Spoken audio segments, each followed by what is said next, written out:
Hey guys, it's Aman and Christina from Our Rich Journey. On today's video, we are talking about what it was like for us to quit our jobs.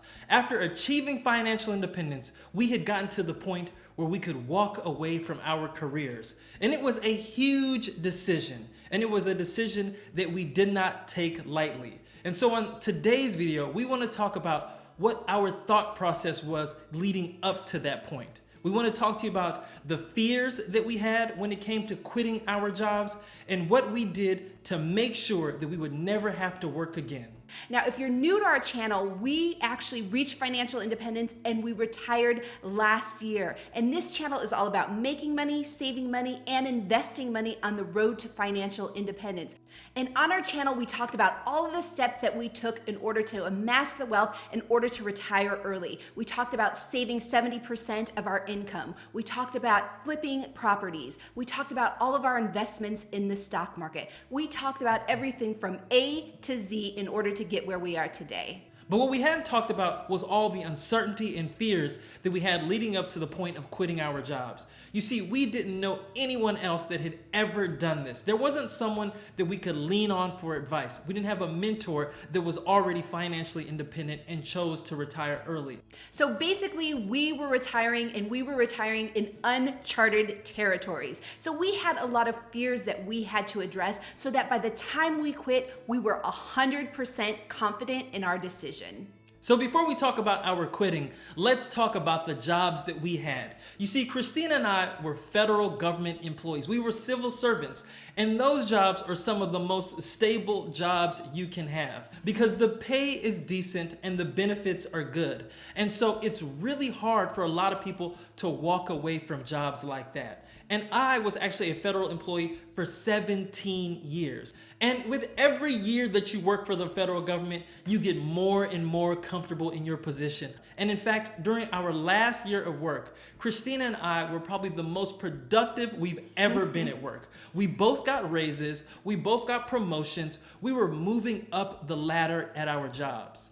So this brings us to the fears that we talked about at the beginning of this video. Because like Aman said, we were getting promoted, we were making more money, we were being more productive. And in that sense, you're more comfortable. So we really had to work through these fears. So let's talk about these fears. And we're actually really excited to share these fears with you because we want you to have a realistic approach to FIRE. It is not going to be smooth sailing. You will have fears that you'll have to overcome. And hopefully by sharing our fears, you can see that we overcame those fears and we are so much happier almost 1 year out of early retirement. So the first fear has to do with money, and it has to do with calculating whether or not we had enough money to retire.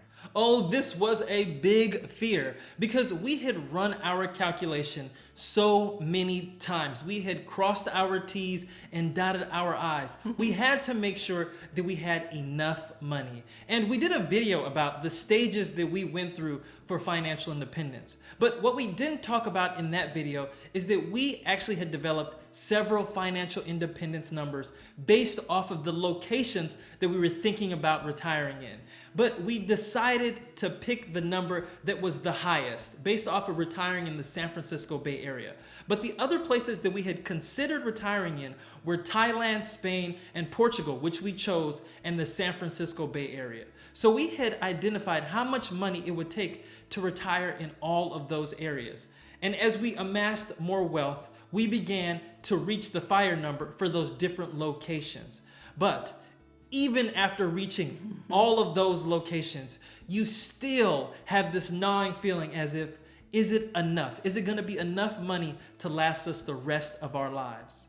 So like Aman said, we calculated our FIRE number as if we were going to retire in the San Francisco Bay Area. And that's because wherever we retire, now we can return to the Bay Area if we want to and have no restrictions because of money. But we really had to make sure that our numbers were accurate. And so the way we did that was through budgeting. Budgeting. Every single line item that we could budget, we were very meticulous about how we were spending our money and how we would spend our money in early retirement. Oh, we have to really emphasize the budget. If you hate budgeting, but you want to achieve financial independence, you better get over budgeting because financial independence will not happen. And I'm sorry to be so harsh about it, but with our budget, we were able to identify our future expenses because we knew historically how we were spending money. That was our baseline. You see, the budget is so valuable, and we just want everyone to know that if you are not creating a budget, then you are not truly pursuing financial independence. Our next fear was that the stock market would crash and our wealth would be diminished. Now, we have talked about how we deal with stock market crashes in our previous videos, but as we got closer towards the end of our FIRE journey, we really had to make sure that we had an answer to this question.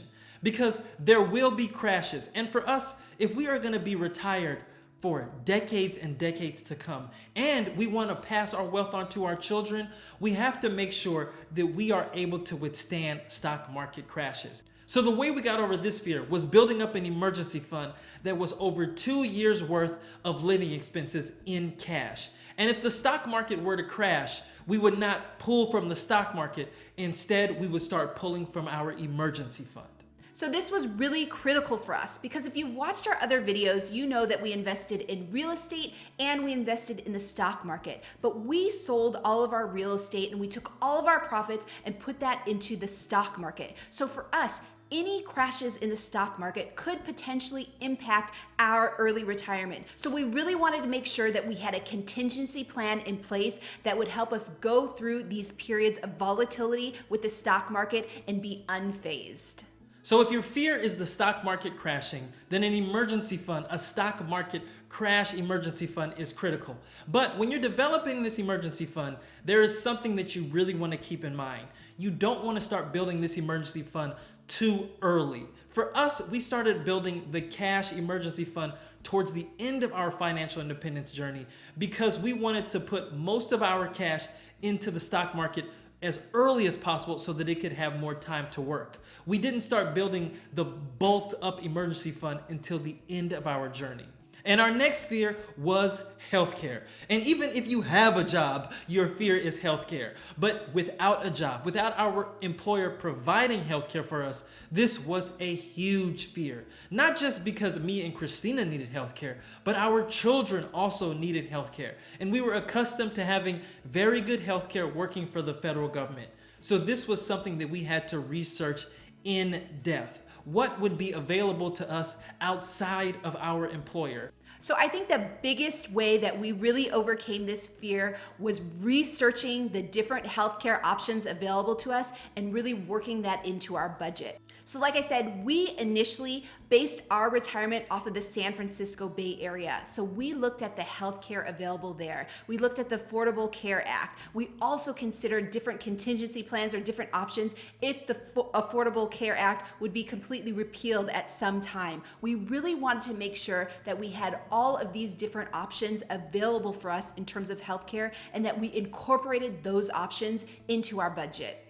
So if you've been watching our channel, you know that we ultimately retired in Portugal. But choosing a foreign country to retire in also promotes some of these different types of fears as it relates to healthcare. We had to determine what is the healthcare system like in Portugal? How are we going to get services? How are our children going to get services? What are the doctors like? Do they speak English? All of these things we, again, had to thoroughly research so that we had the confidence in knowing that we would have the proper support in healthcare when we moved to Portugal. Now, our next fear had to do with family and friends. If you've watched our channel, you know that we lived in Spain, we lived in Japan, right now we live in Portugal. So one of those things by deciding that we were ultimately going to retire in Portugal had to do with our family. Were we going to be able to stay connected with our family? Would our family want to visit us here? And then also the friends aspect. How would we develop close relationships here in Portugal? So let's talk about how we overcame this particular fear. Let's talk about family first. Now, when we told our family that we were going to retire early and that we were going to move to Portugal, we talked about how we could maintain our close-knit bond with them. What would we need to do in order to maintain the continuous conversations that we've always had with our family? You see, when we lived in Japan, our family was in the US, but something really special happened to us while we were in Japan. My father came to visit us in Japan and ended up loving Japan so much that he moved there himself. So when we retired, while we were living in Japan, we told my dad that we were going to move to Portugal. And he was so supportive of that because it meant now that he had a new place to visit. And most of our friends and family had that same happiness about our new adventure, that it meant that they had a bigger world that they could explore. And so what we've done is we've continued to have conversations with our friends and family that are still in the US and that are still in Japan. We talk to them via Skype, and we have trips planned for them to come visit us and for us to go visit them. So then the other fear that I want to address is really, those are our friends and family from other places that we've already established or that we already maintain close contact with. The other fear that we had was developing friends here in Portugal, new friends that we could sort of add to our group of friends that we already have.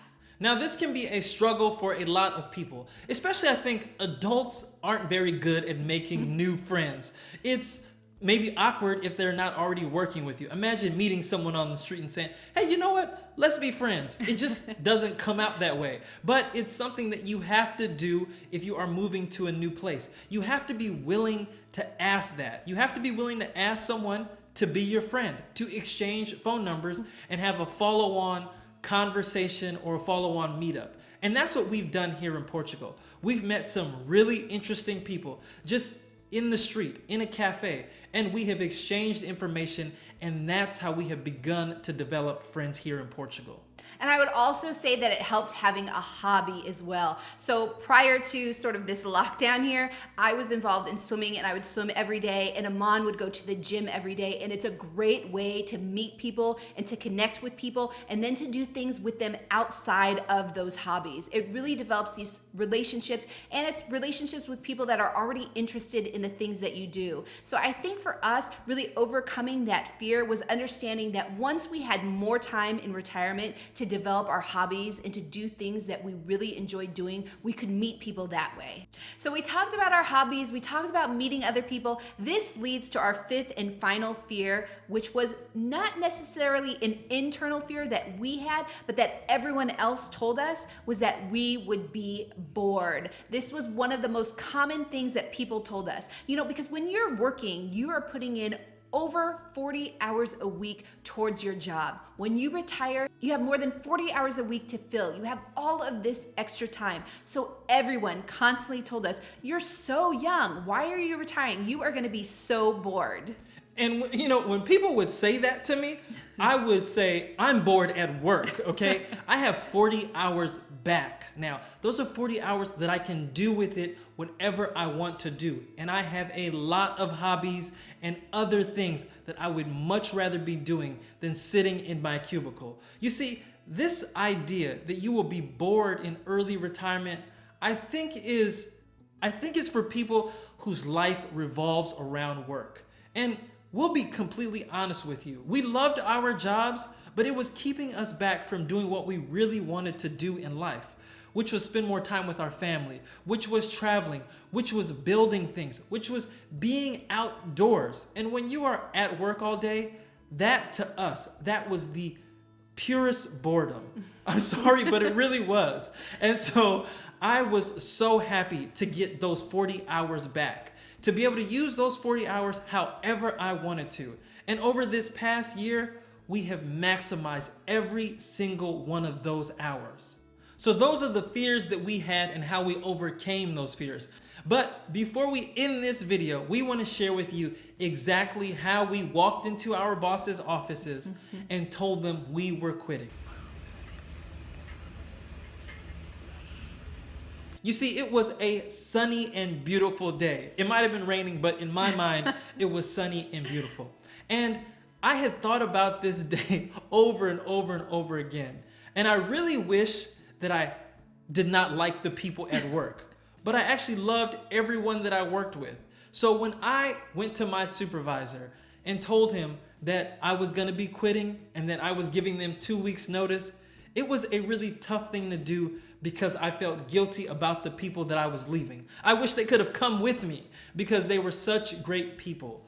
But I wasn't quitting the people, I was quitting the job.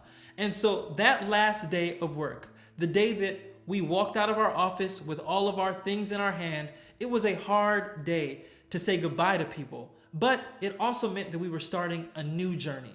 And so we were excited for the new journey that was ahead of us, but sad that we were leaving our good friends behind.